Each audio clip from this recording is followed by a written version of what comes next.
Hello, and welcome to the China Skinny brand health tracker. We have developed this tool to provide you with sentiment and content analysis solutions across multiple major social media platforms in China.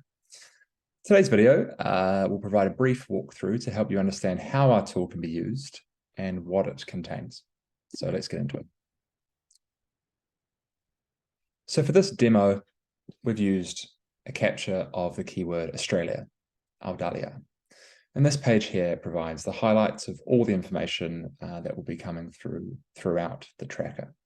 So as you can see here, there's a overall sentiment analysis, negative, positive, then also weighted sentiment, an overview of sentiment across the time period capture. So here the 8th to the 17th of November, as well as a platform breakdown, Douyin and Weibo, forming the core of this tracker's analysis, as well as some of your top line figures, top posts, key bits of content, and account types. Everything on this tracker is able to be interacted with to help you kind of hone down and look into specific areas that your brand or that matches your needs. For example, we can kind of have a look, say, right, we just want to have a look at Weibo and what the posts were like there.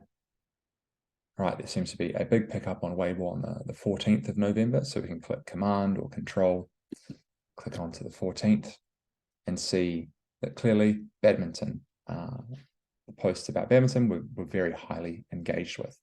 As we can see here in the top 5 posts, you can see a lot about the Australian Badminton Open, which was taking place on the 14th of November, and a lot of people were discussing. Moving through, we can have a look into the historical data, which just goes a bit further into that. So here we can see across that time period, both the frequency of posts and also the engagement rate. Again, we might want to look at where on this timeline was the highest engagement. So we can see, the highest post frequency. And so we can see here, if we click into that again, highest engagement comes for China, Australia, which is no doubt to do with the G20 summit going on. So obviously people on social media in China were very interested in that, and that had a lot of engagement. Moving forward, this page is just a very quick one on Baidu and WeChat search indices. Here you can have a look at how many people and who were searching for Australia across these two channels. There is also some demographic data that we can access from the likes of Baidu. Analyzing all the content derivative from that keyword search of Australia gives us this content map. And here we can have a look at these individual topics. We can also just have a look at topic categories more broadly. At any time, you can hover over the information bubble to get you a bit of an idea. So here, this gives you an idea that on the top left are the opportunities, on the top right, the hot topics, and then the bottom, the less desirable. So the boring chatter, where high frequency and low engagement at the bottom right, and then bottom left, the real hard slog, the stuff which is not getting much traction, and it's not being talked about much at all. So to kind of bring that to life, you can see something like life abroad being a very popular topic of discussion, whereas, sorry to say, the likes of, say, Darwin in Australia, less so. Following this, we can go directly into the specific platforms themselves to see if there's any differences, but then also plan our strategies for our social media, our content production per platform. So here, this breakdown gives you a look at the different account types, which is similar for Weibo, where you'll be able to see account types mostly based on verification, and then also influencer accounts, which have a certain size of following. Here again, you can have a look at the key content and break that down, as well as here being able to see the post distribution per length of video and also the engagement rate. So for example, here, when it comes to Australia, you can see that the frequency of posts after, say, 10 or so seconds does really drop away as we go through. And so does engagement, apart from a few spikes at certain points to indicate maybe only 1 or 2 videos at that specific length, which caught a lot of engagement. Weibo, very similar, but again, just provides you the ability to really deep dive in that specific channel instead of lumping both Douyin and Weibo together, given they are very different platforms.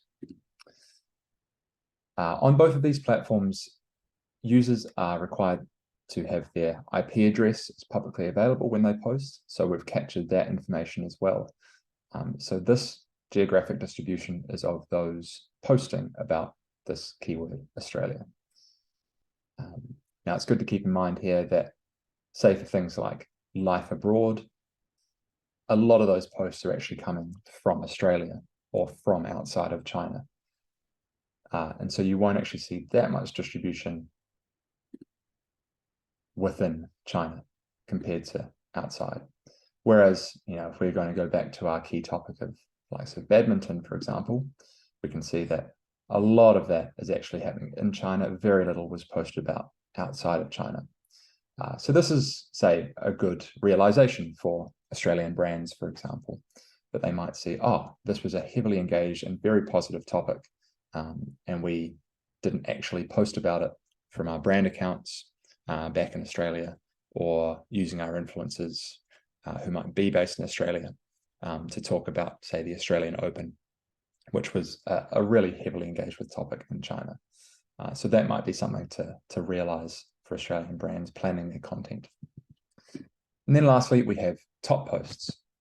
So this, although the content map, we're able to kind of translate a lot of the keywords, this provides you all the top posts, well, all posts really, with engagement right the way down to 0.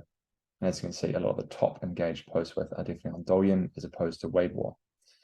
So there's no translation for these. However, there is a link to all of these posts. So for example, you can go click this, and it should bring you to this post. So here we can see the top post in that time period to do with Australia was actually about an Australian sheepdog. But again, you can work your way through all of these different posts, click on the links, and in general, it's just very helpful to get an understanding of what people are talking about with respect to your keyword.